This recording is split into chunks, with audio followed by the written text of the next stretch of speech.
It's late and I can't sleep. I wonder what the topic for this week's show should be. Lighting for green screen? Maybe. Maybe for another week. 3-point lighting? Nah, that's Chuck's thing. Color, temperature, and white balance? No. This is a pretty cool scene I'm in right now. What, with the moonlight glowing outside and the blinds on my windows are breaking up the light and casting cool shadows throughout the room? I should show people the effects of using a cookie in their production to break up a flat wall or to set a mood. Yeah, that's perfect. So this week, we'll cast a shadow over this production and show some simple tricks for spicing up your shots without using any wacky cookie metaphors like using cookies in your production, the right recipe for cooking up your own cookies, or, I'll just stop there.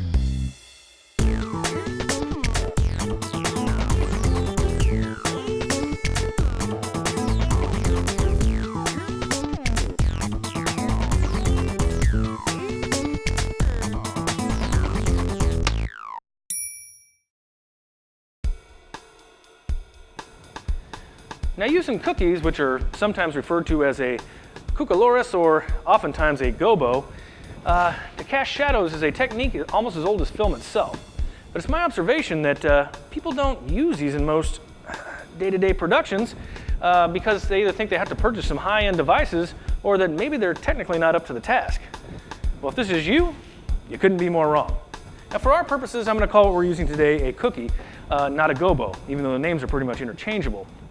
Gobo gets its name from go-between, referring to an object that's placed between a light source and the subject, which is pretty much what a cookie is too. But there are other things out there that are called gobos, like this little aluminum disc with a pattern cut right into it. You'd place this in front of a really high-powered spotlight and it would project the pattern onto a wall or set or whatever the case is. You see these a lot in live events and for theater. Me, I like using cookies because, quite frankly, I can make them myself for next to nothing. Now, cookies can be made from just about any material, just as long as it's rigid. If you're handy with one of these, or if you have a Billy, hi Billy. Hey, Perry. Then you can cut yourself some shapes into some 1/4-inch ply. These are going to last a lot longer, but there are other skills involved in creating these. Me, I just use whatever I can get my hands on. This was an old box. Is it pretty? Nope, but it does the job.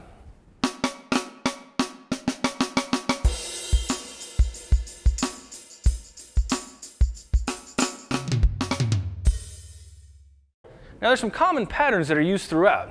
You got your window blinds, you could use stars, geometric shapes, or just a random pattern of swigglies and swirls. Now, this is a common window pattern that we've seen thousands of times. This is just black foam core cut and taped together in little strips to form the cross section that most windows have. Now, just about any object that casts a shadow can be used as a cookie. You can use foam core, cardboard, you can use a dish towel holder, or you can go snip a limb off of the nearest tree. If you're against harming a tree, you can always opt for the fake ficus, but they're a little more expensive. Now, once you pick your pattern, you got to know where to put it. Let's take a look.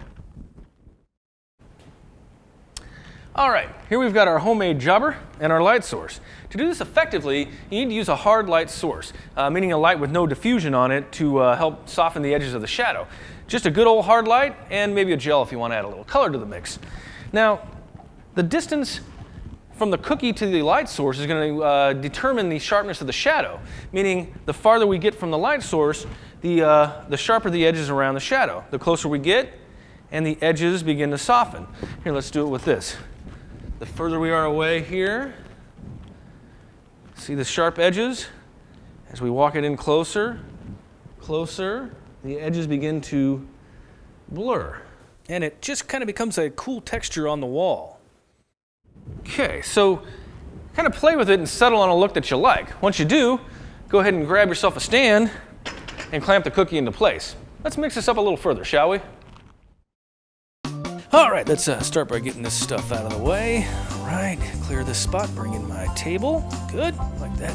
And silverware and the fake ficus, and maybe a couple pictures on the wall. That'll work. Good, now let's set this hard light for our cookie. Good, nice in place. I will probably have to adjust that a little bit later. Probably throw an orange gel on it. Okay, there's my nice little hair light. Excellent. And how about a soft light for the key?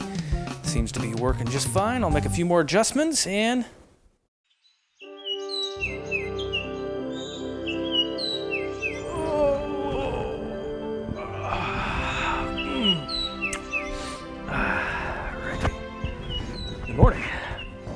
Well, you know what's great about this technique is that it's cheap and lets you result back to your grade school days of yesteryear and just do some good old-fashioned drawing and cutting. You know, if you've got kids, you can involve them too. Have them trace you out a bunch of wacky shapes and just go crazy cutting cookies. Well, that's about it for this week. Thanks a lot for watching. Good luck. What do we got here? Coffee? I drink soda.